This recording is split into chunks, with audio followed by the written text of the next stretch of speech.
Salmo 32, abra sua Bíblia lá. Salmo número 32. Mas antes de lermos, preciso começar com uma pergunta. Você já teve a experiência de se sentir culpado? Quem aqui já sentiu culpa na sua vida? Levante uma de suas mãos, por favor. Culpa. Quase todos aqui levantaram suas mãos. Como foi para você essa experiência de se sentir culpado? Alguém aqui disse que a experiência de se sentir culpado é uma coisa boa para você? Foi bom para você sentir culpa? Se foi, levanta a sua mão. Ninguém. É desagradável. Ninguém gosta de sentir culpa. Ninguém gosta de sentir o peso nos nossos ombros por causa de alguma coisa que fizemos de errado. Eu quero que você pense por um instante agora que você está num tribunal. E você é o réu, sentado para ser julgado. Eu quero que você imagine-se neste réu, ou como réu neste tribunal, mas não é um tribunal humano. Não há um juiz humano sentado na cadeira à sua frente, nem há à sua direita um tribunal ou um grupo de júri sentado. À sua direita não tem um advogado de defesa e à sua esquerda não tem um advogado de acusação. E você só vê à sua frente um juiz. E diferente de todo e qualquer juiz que você já imaginou na face da terra, esse juiz é todo ele vestido de branco e dele sai uma luz indizível. Uma luz indescritível. E você percebe então que você está sentado no banco de réus do Tribunal Superior Celestial.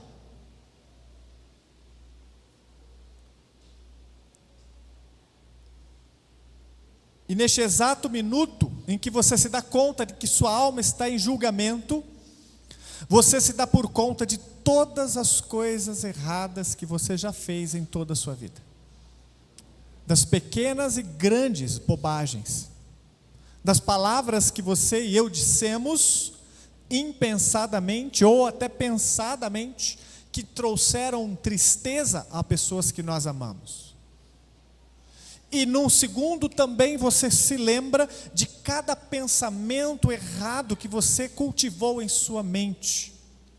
Coisas que você não tem coragem de contar até a pessoa que você mais confia.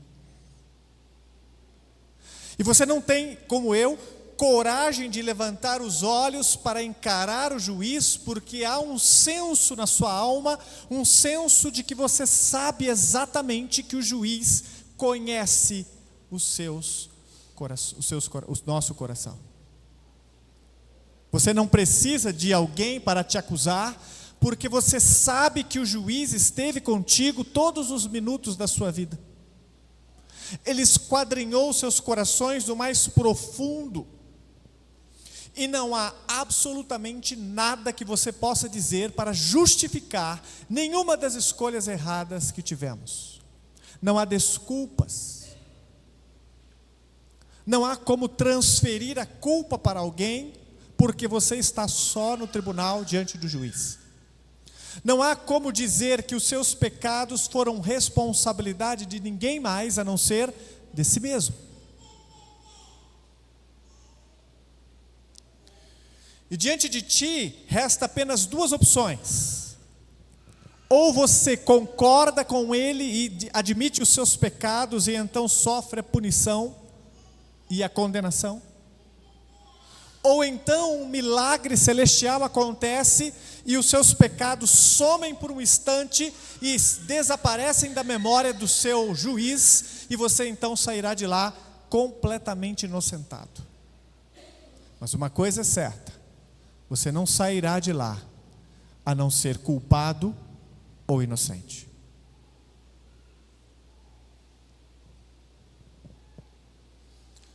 Diante disso, leia comigo Romanos capítulo 7, verso 24. Nessa situação eu penso que é o que nós iríamos dizer: miserável homem que eu sou? Quem me livrará do corpo sujeito a essa morte? Quem poderia, neste exato momento em que estaremos sendo julgados, nos livrar da condenação iminente? Vamos agora então ao ler o Salmo 32.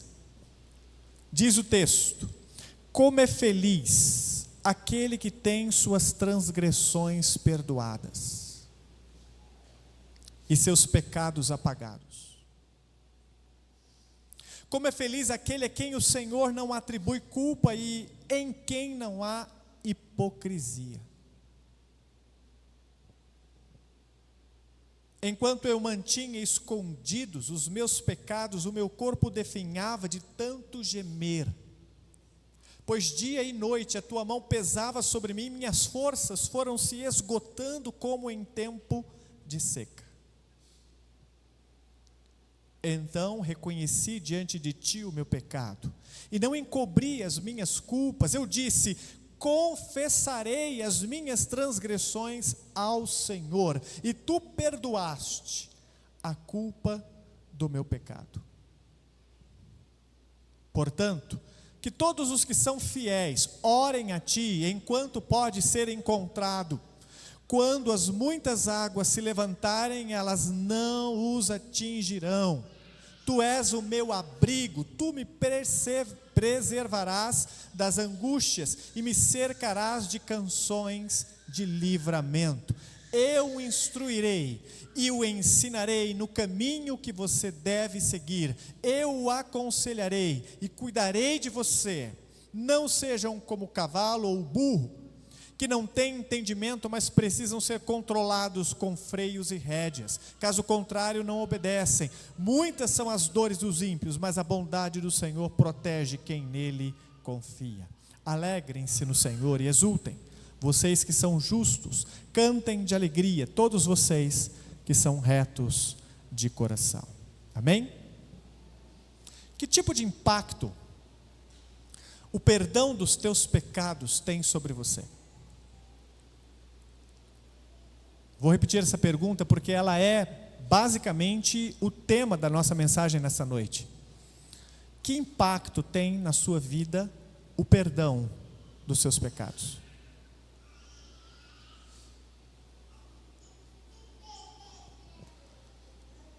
Se você olhar para o Salmo 32, nos versos de 1 e 2, vou pedir para você deixar ali para a gente. Você vai perceber que ele está feliz. Ele chega a dizer como é feliz a pessoa que tem as transgressões perdoadas e os pecados apagados. Como é feliz aquele a quem o Senhor não atribui, e nós falamos agora no início, culpa. Em quem não há, em algumas versões diz falsidade ou hipocrisia. Sim, a pessoa deveria sentir no seu coração um profundo senso de felicidade, alegria, perene, independente de qualquer circunstância. Mas por que motivo? Porque ele foi perdoado de todas as suas transgressões e todos os seus pecados foram apagados.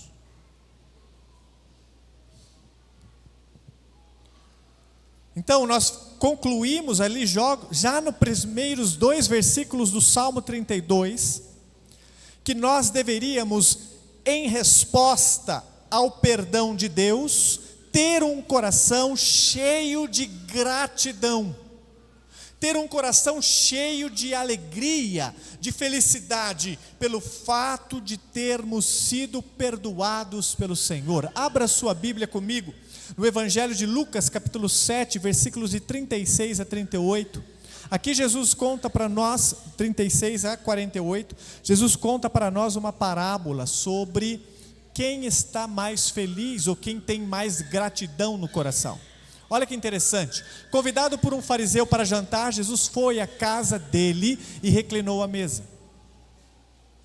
Ao saber que Jesus estava comendo na casa do fariseu, certa mulher daquela cidade, uma pecadora, trouxe um frasco de alabastro com perfume. e se colocou atrás de Jesus a seus pés, porque as cadeiras não existiam na época de Jesus. As pessoas se reclinavam à mesa, elas se deitavam quase à mesa. As mesas eram baixas, tudo bem? Então os pés da pessoa ficavam para trás e não embaixo da mesa. Por essa razão, ela fica atrás de Jesus, a seus pés, os pés de Jesus estão para trás, e então ela começa a molhar-lhe os pés com as lágrimas dela. E depois os enxugou com seus cabelos, beijou os pés e os ungiu com o perfume. Continuando, o texto diz: ao ver isso, o fariseu que havia convidado disse a si mesmo: se este homem fosse profeta, ele está falando consigo mesmo, está falando sozinho, está pensando, saberia quem nele está tocando e que tipo de mulher ela é, uma pecadora. Há muitas suposições aqui, mas ao que tudo indica, essa mulher que está fazendo isso era uma mulher ou adúltera ou prostituta, que havia sido curada ou liberta por Jesus em seu ministério. Então lhe disse Jesus: Simão, que é o fariseu, tenho algo a dizer a você. Dize, mestre, disse ele. 2 homens deviam a certo credor, um lhe devia 500 denários e outro 50. Nenhum dos dois tinha com que lhe pagar, por isso perdoou a dívida a ambos. Qual deles o amará mais? Simão respondeu: suponho que aquele a quem foi perdoada a dívida maior. Você julgou bem, disse Jesus. Em seguida virou-se para a mulher e disse a Simão: vê esta mulher, entrei em sua casa, mas você não me deu água para lavar os pés. Isso era costume. Quando você recebia alguém em casa, você oferecia água para tirar a sujeira dos pés. Costume judaico.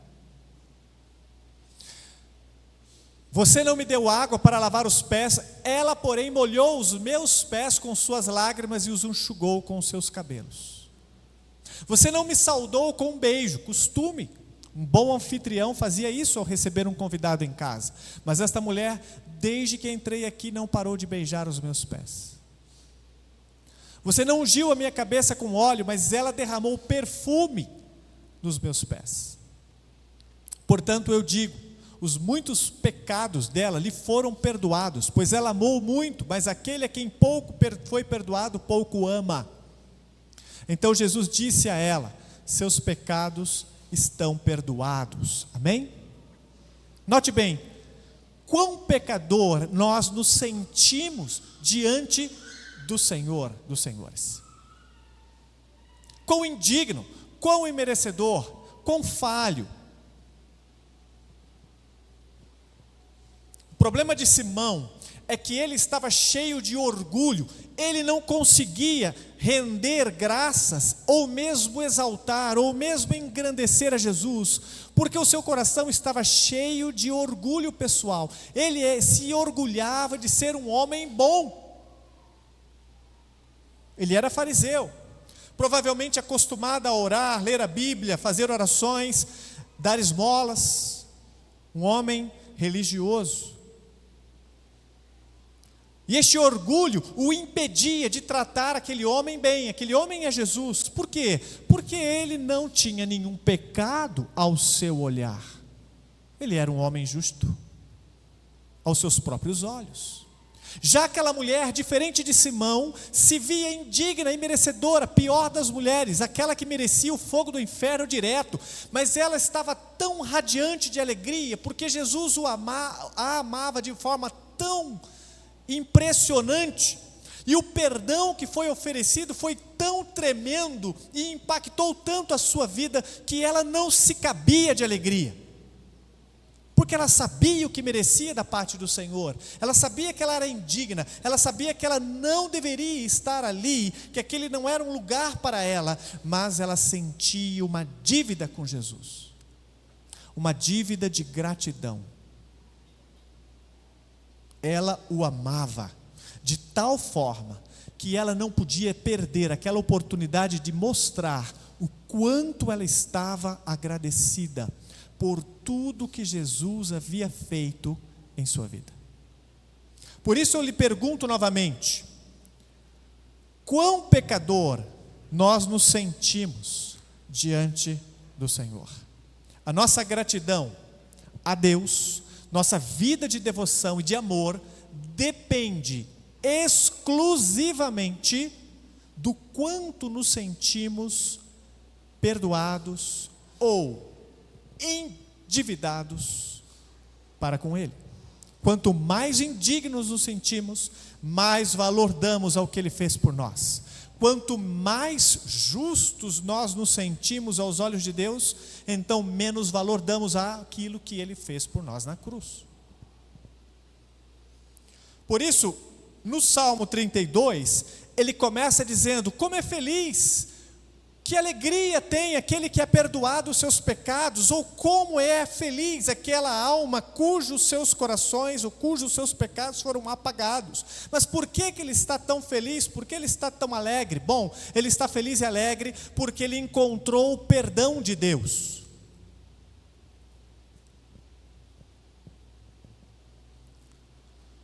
Alegre-se, porque ele lavou os seus pecados. Olha o que ele diz no início da palavra, no verso 1 do Salmo 32. Como é feliz aquele que tem suas transgressões perdoadas e seus pecados apagados.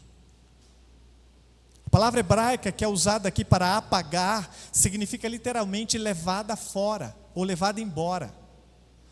Isso remonta a um texto específico de Levítico, capítulo 16, versículos de 20 a 22. Olha que coisa engraçada que acontece ali, como Deus faz as coisas perfeitas. Havia um mandamento para o povo de Israel, que num dia específico do ano, o dia da expiação, era um dia importantíssimo em Israel, algo específico era feito no templo. E é isso que está sendo narrado ali. O texto de Levítico 16, de 20 a 22, diz assim: quando Arão terminar de fazer propiciação pelo lugar santíssimo, pela tenda do encontro e pelo altar, trará para a frente o bode vivo, um bode vivo. Então colocará as duas mãos sobre a cabeça do bode vivo e confessará todas as iniquidades e rebeliões dos israelitas, todos os seus pecados, e os porá sobre a cabeça do bode. Em seguida enviará o bode para o deserto, aos cuidados de um homem designado para isso. O bode levará consigo todas as iniquidades deles para um lugar solitário, e o homem soltará o bode no deserto.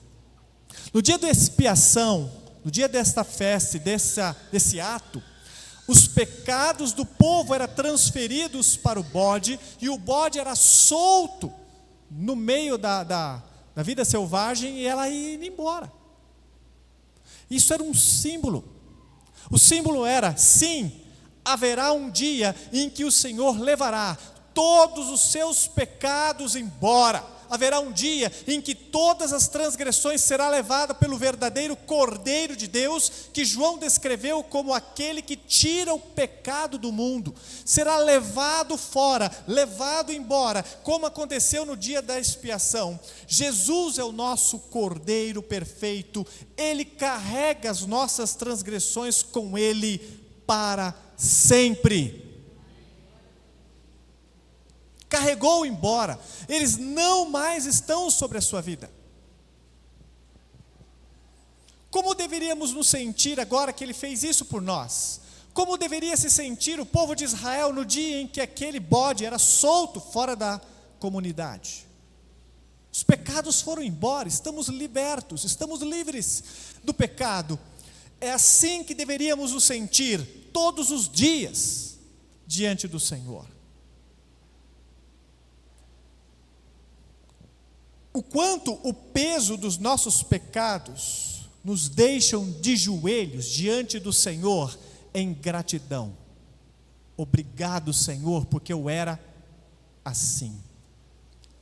Obrigado, Senhor, porque eu fazia isso. Obrigado porque eu pensava assim. Obrigado porque eu valorizava essas coisas. Obrigado porque a minha vida era torta. Obrigado porque os meus conceitos estavam errados. Mas o Senhor entrou na minha vida e tudo foi levado embora. Portanto, alegre-se, povo de Deus. Alegre-se porque os seus pecados foram levados embora. Verso 32 ainda, capítulo 32, verso 1. Alegre-se, porque Ele nunca mais trará os seus pecados de volta. Nunca mais trará os seus pecados de volta. Em João, capítulo 19, verso 30, Jesus usa uma palavra na cruz, que muitos homens e mulheres hoje não compreendem o que Jesus quis dizer. Tendo provado o vinho misturado com, a mistura ali de água com vinagre, Jesus disse: está consumado. Com isso, a Bíblia diz, ele curva a cabeça e entrega o Espírito. Você sabe o que significa a palavra última e derradeira de Jesus, então? Está consumado.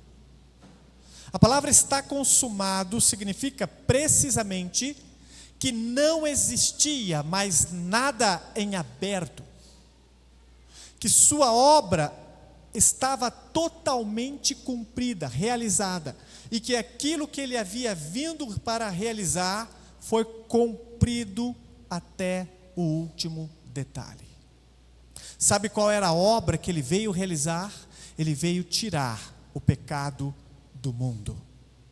Significa que quando ele está morrendo naquele momento, ele está reconhecendo: a minha obra de redenção da humanidade, de perdoar os pecados, de conseguir dar um fim àquilo que nos condenava, foi aceita por Deus, foi completa, está feito. Está consumado significa então que os nossos pecados foram levados por Ele naquele momento e nunca mais voltariam a pesar em nossos ombros, nunca mais nos colocariam de joelhos condenados diante de um Deus justo, porque os nossos pecados foram todos eles perdoados ali. Amém, irmãos? Glória a Deus! Não há notícia mais maravilhosa do que essa. Você poderia receber a notícia amanhã de que ganhou na loteria, de que ficou milionário da noite para o dia, de que você tenha saúde garantida até os 90 anos de idade, sem nenhuma doença. Você poderia ter a melhor notícia para a sua família, de que você terá um casamento que vai durar 70 anos e que seus filhos vão viver bem até os 100. Não importa, nenhuma notícia é melhor do que a notícia de que Deus aceitou o pagamento pelo seu pecado, todo ele, na cruz do Calvário. Amém? Deveríamos pular de alegria por causa disso. Deveríamos dizer: ó Senhor, aleluia, glória a Deus, obrigado. Ninguém poderia fazer isso por mim.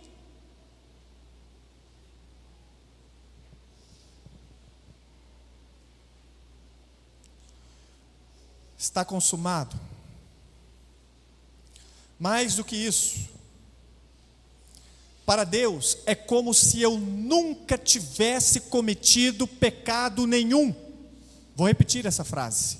Para Deus é como se eu nunca tivesse cometido pecado nenhum. Mas como isso é possível? É possível porque Jesus assumiu o meu lugar naquela cruz. É possível porque Ele foi aquele que trocou comigo de lugar. Eu recebi todas as bênçãos que eram dele, e Ele recebeu todos os castigos que eram meus.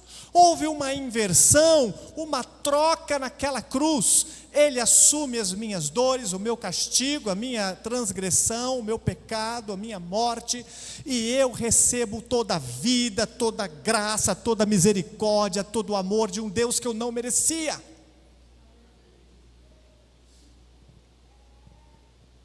Portanto, é como se eu nunca tivesse pecado, é como se eu sempre tivesse tido uma vida perfeita, justa, boa e reta, mesmo sem ter tido. Você já imaginou o impacto disso? E o quanto isso deveria nos encher de gratidão, de louvores a Deus, todos os dias? Cristo pagou a dívida que você e eu nunca poderíamos pagar. Cristo abriu para nós um caminho para o qual nós pudéssemos encontrar verdadeiro perdão diante dele. E isso nunca poderia ser feito de outra forma senão assim. Louve a Deus, aquele que trocou a sua justiça por sua iniquidade. Louve, Salmo 32, versos 2, ele diz: como é feliz aquele que o Senhor não atribui culpa. Como é possível que não haja culpa? Como é possível que não haja nenhum engano, nenhuma falsidade para aquele que viveu uma vida inteira no pecado, como eu? Como é possível o Senhor não atribuir culpa a um pecador? Como é possível eu, que já menti, que já pequei, que já fiz todo tipo de coisa errada, não ter culpa?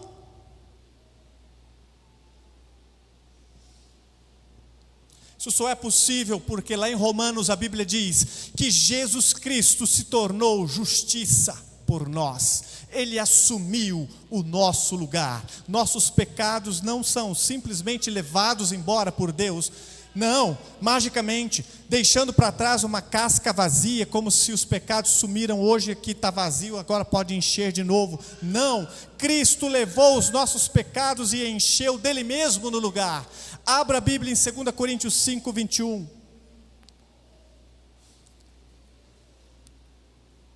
Deus tornou pecado por nós aquele que não tinha pecado, para que nele nos tornássemos justiça de Deus. Vamos ler juntos esse versículo? Deus tornou pecado por nós aquele que não tinha pecado, para que nele nos tornássemos justiça de Deus. O que ele quer dizer? Que o trabalho que ele fez foi totalmente cumprido e não há nada que eu ou você possamos fazer para conseguir agradar a Deus, porque ele já fez o trabalho todo. Amém? Romanos 10, 9. Se você confessar com a sua boca que Jesus é Senhor e crer em seu coração que Deus o ressuscitou dos mortos, será salvo. Foi por isso que ele morreu na cruz, para que pudéssemos ter então esperança de salvação pela fé. Se você confessar e crer, ele diz, você será salvo. Qual é o preço da sua salvação? A mim e a ti, zero. E a Cristo, uma vida na cruz. A troca foi vida por vida. Deus lá do céu, em sua justiça, disse, eu aceito você no céu, desde que alguém pague a sua pena na cruz. E Jesus se ofereceu dizendo, sou eu, estou indo lá, pagarei por ele, para que ele possa desfrutar a graça e a misericórdia de Deus. Merecemos? De forma alguma. Somos dignos de tal sacrifício? De maneira alguma. Você pode contribuir para que isso aconteça? De maneira alguma. Você pode fazer algo que faça com que Jesus perdoe mais você ou menos você? De maneira alguma. Não importa o que você faça. Se você se arrepender dos seus pecados e os confessar, crendo que ele é suficiente para resolver o problema para você, a Bíblia diz, você será perdoado, seu pecado será levado embora e você nunca mais será condenado por Deus. Amém? Cadê o sorriso? Não tem. Agradeça porque o peso foi retirado quando você foi perdoado. Olha o Salmo 32, versículos 3 e 4. Olha como ele se sentia, olha como ele estava. Enquanto eu mantinha escondidos os meus pecados, o meu corpo definhava de tanto gemer. Sabe o que é definhar de tanto gemer? Estava se consumindo. Ele estava ficando fraco, porque ele não comia, ele não se alimentava bem, a culpa era tremenda, tão grande, que ele não conseguia levantar da cama. Enquanto ele mantinha os seus pecados escondidos, ele não tinha forças, e seu corpo estava doente, e ele gemia de dores nas noites. Você já dormiu gemendo de dor? Mas não estou falando de dor física, dor na alma, dor por causa da culpa, de um pecado ou de uma escolha errada que fizemos. Pois dia e noite, versículo 4, a tua mão pesava sobre mim. Que mão?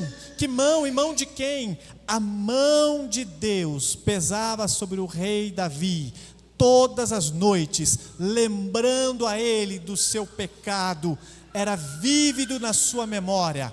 Ele revivia aquele dia, as escolhas, as consequências da sua ação. A Bíblia diz que suas forças foram se esgotando, como em tempo de seca. Sabe aquele dia bem quente, que você está andando e você não tem água para beber, e você vai sentindo literalmente todo o seu corpo exalando a água embora, e você sente a boca seca, daqui a pouco você sente a boca fechada, não consegue nem abrir direito, racha a boca de tão seca, e você não vê água, não vê nada. Ele diz: pois é, sim, eu estava me esgotando, me sentia como uma planta seca no deserto.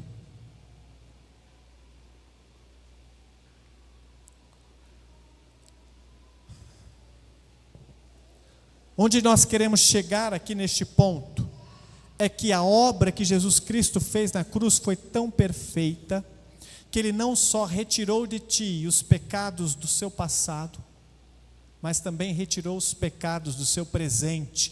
Aleluia, glória a Deus. Mas mais, Ele também retirou os pecados do seu futuro. Aí você tem que dizer: aleluia! Glória a Deus. Significa que mesmo o pecado que você cometer daqui a 3 anos, ele já foi removido por Jesus e pago na cruz. Não, você não entendeu isso. Vou repetir. Você não pode ouvir isso e ficar calado. Não pode, não faz sentido. Alguém está dizendo para você que está lhe dando um presente que vai durar a sua vida inteira no futuro, e que você nunca mais será culpado de pecado. Por isso que eu digo, né? Será que você está agradecido pelo perdão dos seus pecados? Porque não há problema maior para ser resolvido. Há? O que seria pior do que uma vida cheia de pecados? O que seria pior do que o peso da culpa dos meus pecados diante de um tribunal, diante de um juiz justo? Não há nada pior do que isso.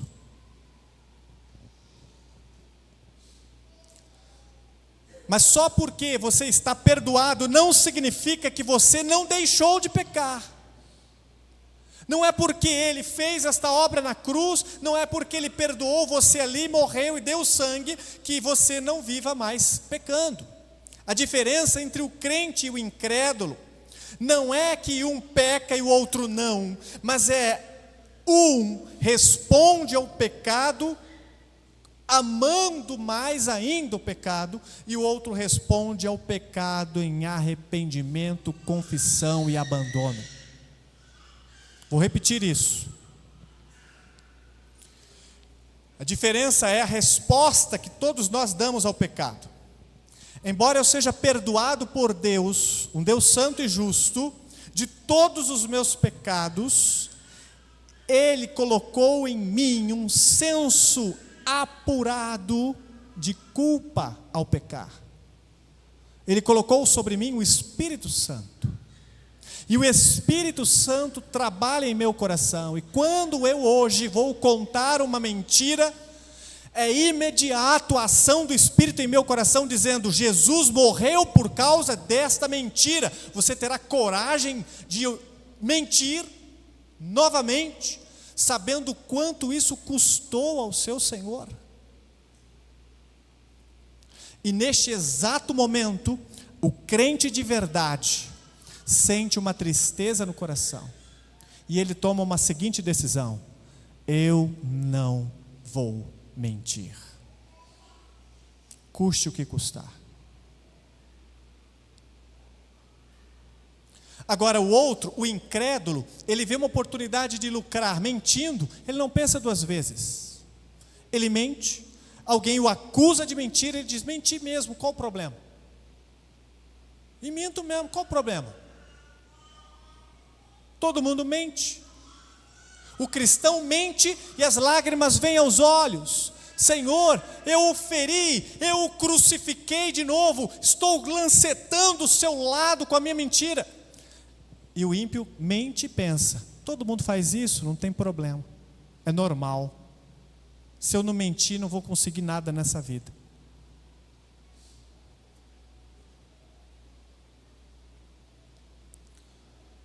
Pare um segundo aqui, pense um pouco naquilo que os seus pecados de fato trouxeram sobre a sua vida.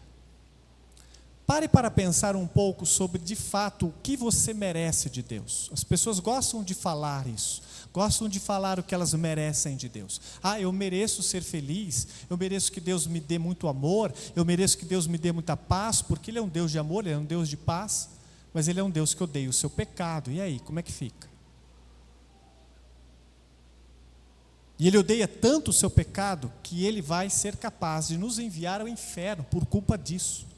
Ele odeia tanto o pecado que Ele teve que enviar o seu Filho para morrer na cruz por causa dele. Agora pense comigo, Ele odeia o seu pecado, sacrificou o seu Filho para que você saísse do pecado, e aí você volta a amar o pecado? Você volta a desejar o pecado como se ele fosse uma coisa normal e natural na sua vida? Desculpe, mas se você insiste em viver no pecado, depois que Ele morreu na cruz para pagá-los, você crucifica Cristo Jesus uma segunda vez, uma terceira, uma quarta, uma quinta, uma sexta. Você está demonstrando uma tremenda ingratidão, uma falta de amor, uma completa ação de desdém pelo sacrifício de Jesus feito na cruz por ti. Portanto, se você é crente e vive no hábito do pecado, você não faz ideia, é pior do que o ímpio.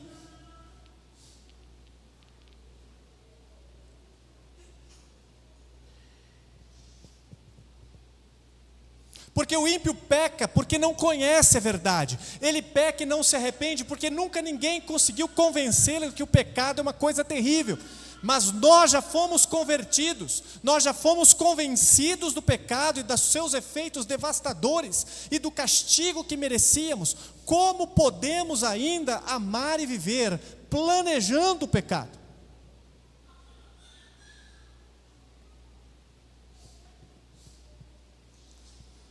Se tem uma coisa que aprendemos com Davi no verso 3, é que o pecado não confessado tem impactos físicos na vida do homem e da mulher.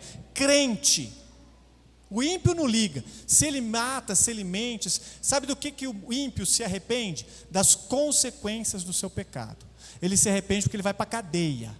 Ele fica triste porque ele magoou a mulher. Mas você acha que se ele tivesse a oportunidade de fazer de novo, ele não faria?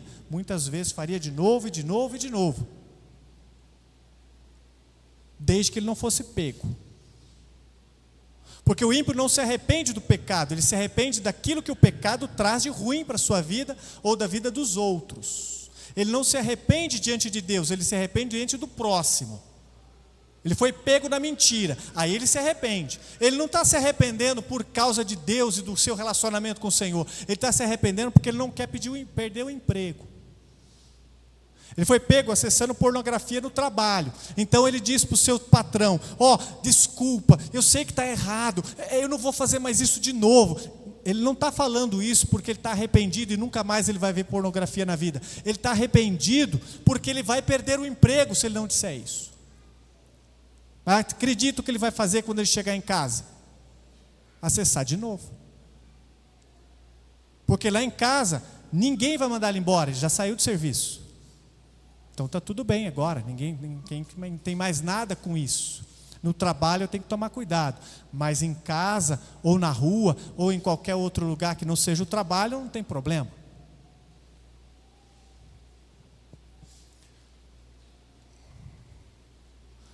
Então os pecados não confessados têm um impacto físico. Pecado não confessado traz doença na alma, traz doença no corpo. É impossível que você peque e não sofra a consequência do seu pecado. É impossível que você escolha o caminho do pecado e viva feliz. Principalmente se você é crente. Outra coisa, no versículo 4, o pecado não confessado tem impactos espirituais. Ele diz que a sua alma estava esgotada. A mão pesava sobre ele, sobre o seu coração. O relacionamento que é mais impactado pelo pecado não confessado é com Cristo, é com Deus. Há uma ruptura. O pecado traz uma cisão. Nosso coração é afastado da presença de Deus e sentimos a presença da culpa. Com o pecado não confessado vem a vergonha. Tentamos esconder o pecado, tentamos camuflá-lo de uma forma que ninguém saiba que somos mentirosos ou falsos. Quando escondemos o nosso pecado não confessado, o nosso relacionamento com Deus é o mais ferido. Está vendo os sinais na vida de uma pessoa cujos pecados não são confessados? Que não leva a sério o pecado e o efeito dele em sua vida? Será que você está tentando se esconder de Deus? Será que existe alguma coisa que você sente pesar na sua alma e que você não deixa? Será que você está tentando fazer como Adão e Eva no jardim, tentando cobrir o seu pecado com folhas de figueira, tentando dar um jeitinho no que não tem jeito?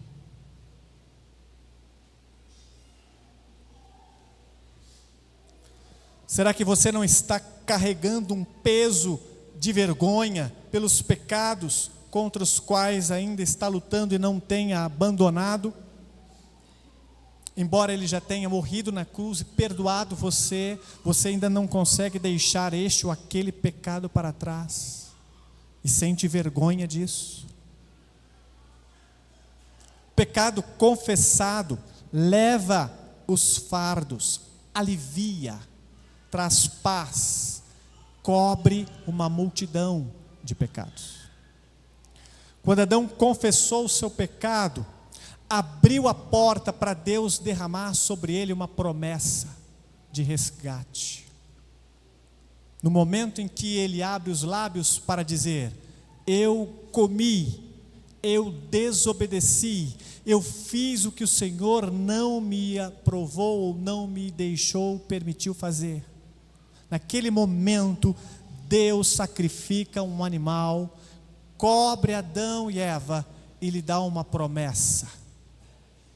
Em Gênesis 3, verso 15, de que um dia, de um descendente da mulher, viria aquele que pisaria a cabeça da serpente.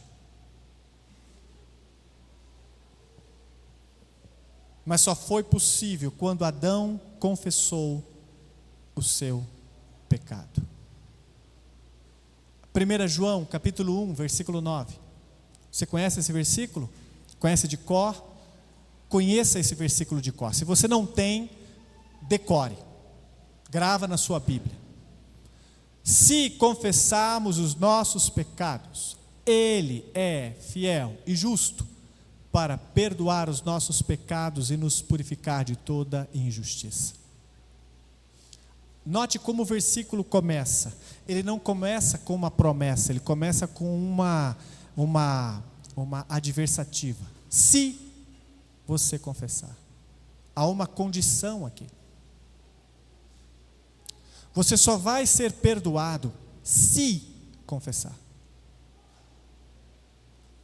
Mas se não confessar, obviamente, você não será perdoado. A pergunta que fica então é: o que é confessar o pecado, pastor? Em primeiro lugar, admitir o seu erro. Em segundo lugar, declarar ele para o Senhor: Deus, eu menti.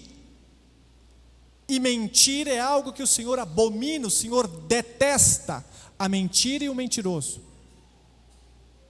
E eu sou mentiroso. Então, em primeiro lugar, reconhecimento, eu fiz isso. Confissão ou declaração: Deus, eu menti. E terceiro, arrependimento. Significa: Deus, eu nunca mais quero experimentar a tristeza de mentir de novo. Isso é confessar o seu pecado.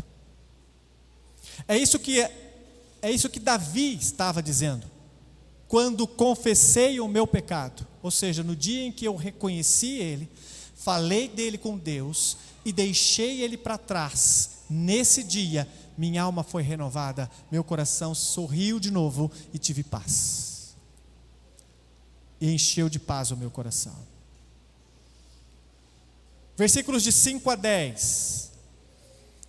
Há uma bênção especial, um caminho para o perdão. E nós vamos trabalhar aqui essas questões. Versículo 5. Então reconheci diante de ti o meu pecado e não encobri as minhas culpas. Eu disse: confessarei as minhas transgressões ao Senhor, e tu perdoaste a culpa do meu pecado.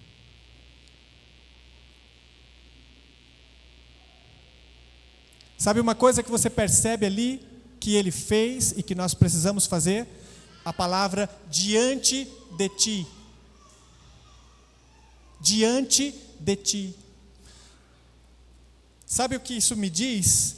Que o pecado é algo que precisa ser tratado primeiro entre nós e Deus. Diante dele. Só que diante dele há uma questão. É fácil olhar para minha mulher aqui, sentada à minha direita, e pedir perdão para ela de algo que ela não sabe no meu coração se eu estou arrependido. Mas eu posso dizer a ela as palavras: Giovana, me perdoe. Mas ela vê meu coração? Ela enxerga o meu arrependimento aqui no meu coração? Ela consegue ler aquilo que está acontecendo aqui dentro? Ela consegue ver os pensamentos que eu estou tendo ao momento em que eu falo isso a ela? Não. Ela pode sair para casa feliz, pensando: ele se arrependeu. E adivinha o que vai acontecer amanhã novamente? O mesmo pecado. E ela vai falar: mas você havia confessado esse pecado para mim ontem. Mas sabe por que eu repeti ele hoje? Porque ontem eu disse o que você queria ouvir, mas não havia arrependimento no meu coração. Eu queria consertar a relação aqui, sem consertar a relação aqui.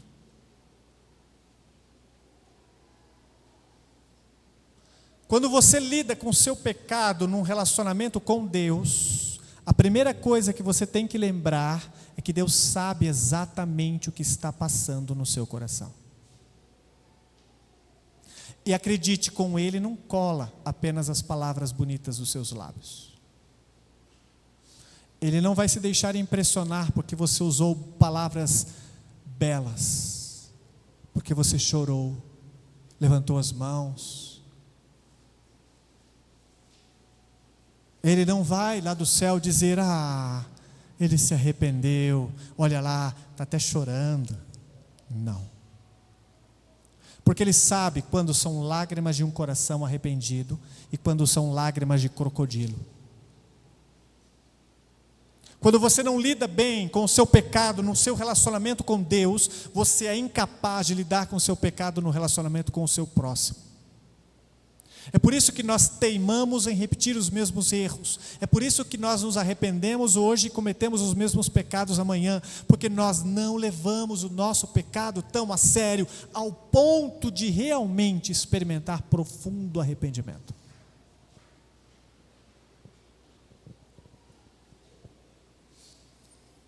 Então você precisa voltar para Ele, e é diante dEle que você precisa de fato reconhecer a verdade. Ele já viu, Ele já sabe, Ele está enxergando isso em você, você só precisa concordar com Ele que isso está acontecendo no seu coração. Confissão. Senhor, me perdoa porque eu estou irado.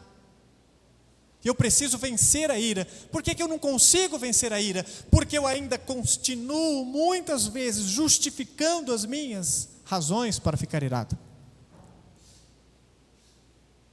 Senhor, me perdoa porque eu não consigo perdoar alguém especificamente. Mas por que eu não consigo perdoar essa pessoa? Por que eu não consigo deixar o que ela fez para trás? É simples, porque o meu coração ainda não lidou com isso diante dele, de verdade. Porque eu ainda não enxerguei o que eu estou sentindo do ponto de vista dele. Estamos enxergando do nosso ponto de vista. Ou seja, quando eu estou magoado com o Renato, brigado com ele, o ofendo, o machuco, mas ali estou lutando para perdoar, eu não percebo que lá do céu, Deus está olhando para mim com os olhos tristes. E está dizendo, a cada minuto que você não me obedece, perdoa, é um minuto distante de mim que você passa, sem experimentar a minha paz na sua vida, a minha alegria na sua vida, o meu amor na sua vida, a minha comunhão contigo, sem desfrutar de tudo que eu posso lhe dar. Por quê? Porque você insiste em achar que tem razão, porque é orgulhoso, porque não tem coragem de ir até lá e dizer, eu estava errado. Me perdoa. Ou então de ir lá e admitir, olha, eu estou muito magoado com o que você fez, mas em nome de Jesus eu não quero mais carregar isso comigo, eu te perdoo, não porque você merece, nem porque você é digno, nem porque você pediu perdão ou se arrependeu, mas porque eu quero limpar as coisas diante dele. E enquanto o pecado estiver entre eu e o Senhor, nós estaremos separados, e eu não quero viver assim.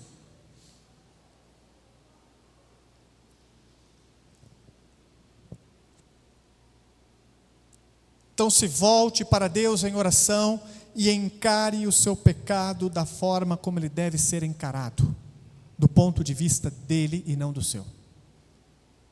Deus, eu confesso o meu pecado, mas o meu marido mereceu. Você não reconheceu. Senhor, eu estou disposto a perdoar essa pessoa, mas ela vai ter que mudar muito, senão eu não perdoo. Você não reconheceu e não perdoou e não entendeu o que foi que Cristo fez por você. Versículo 7.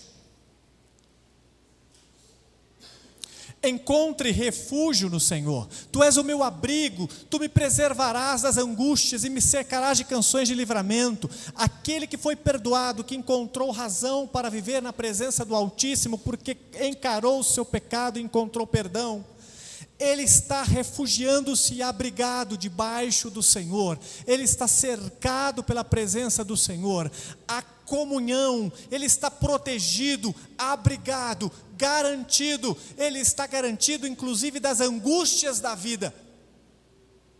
Não há tristeza e sofrimento que rompe ou arranque dele a paz que Deus está lhe dando. Não é porque as mudanças aconteceram na sua vida, ele conseguiu emprego, ele foi curado, ou porque alguma coisa maravilhosa Deus fez. Não, tudo está como antes, está desempregado, doente, ainda vivendo na rua. Porém, ele desfruta de uma paz qual nunca antes ele experimentou na vida. E isso é impagável. Sabe o que é triste? As pessoas hoje dariam tudo para ter riqueza a qualquer custo, mesmo perdendo suas almas.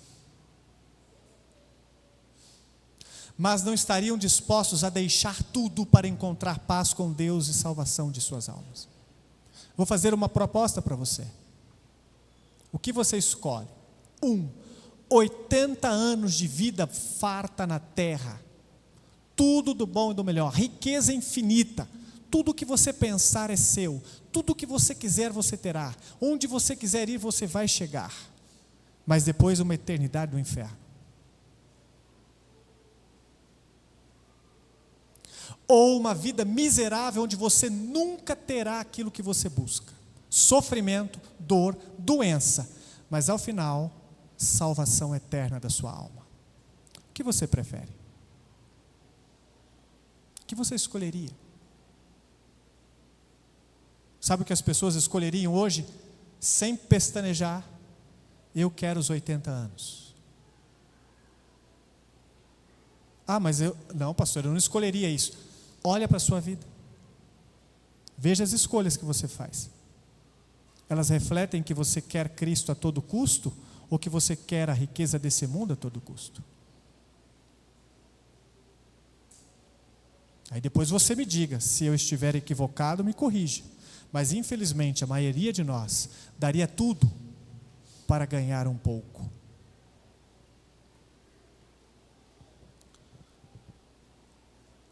Busque a sua palavra. No versículo 8 ele encerra a nossa reflexão hoje, dizendo: eu o instruirei e o ensinarei o caminho que você deve seguir. Eu o aconselharei e o cuidarei de você. Mas como? Por que Deus faria isso contigo? Por que Deus instruiria você? Por que Ele o ensinaria o caminho dele? Por que Ele lhe aconselharia e cuidaria de você? Porque você está tentando viver uma vida que o agrade mais do que agrada a si mesmo. Porque você está comprometido a confessar e abandonar o pecado na sua vida. E você encara o pecado como ele encara. Porque você está disposto a abandonar tudo para ter Jesus na sua vida. Custe o que custar. Simples assim. Se você faz isso, então ele promete a você: eu vou te instruir, eu vou te ensinar, vou te aconselhar e vou cuidar de você. Amém? Feche os seus olhos, vamos orar.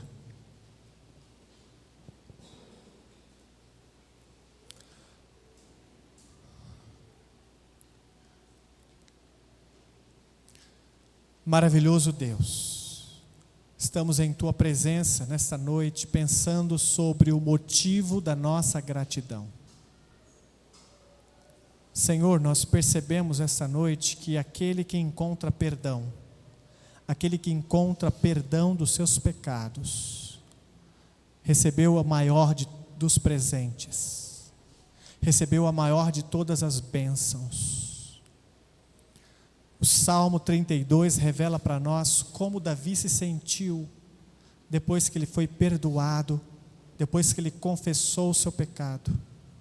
Senhor, nós queremos também viver uma vida de gratidão, de amor, de louvor ao Senhor, mas não falso, não na hipocrisia, mas fruto de um coração impactado pelo verdadeiro, genuíno perdão de Deus. Queremos, ó Deus, desfrutar paz e intimidade contigo, porque nós vivemos uma vida arrependida, porque estamos na presença do Senhor e estamos com o nosso coração quebrantado, porque estamos arrependidos das mentiras, dos pecados que cometemos todos os dias, da forma como conduzimos nossa vida e nossos relacionamentos. Ó Deus, o Senhor nos conhece, ajuda-nos a consertar o nosso relacionamento contigo. Nós não podemos fazer isso sozinhos, nós precisamos recorrer a Jesus. Então nós te pedimos, traz sobre nós, Senhor, nesta noite, perdão e salvação. Traz sobre os nossos corações genuíno arrependimento, nova vida, transformação dos nossos pecados. Nós oramos te pedindo isso, em nome de Jesus Cristo. Amém. Fique em pé, vamos louvar ao Senhor.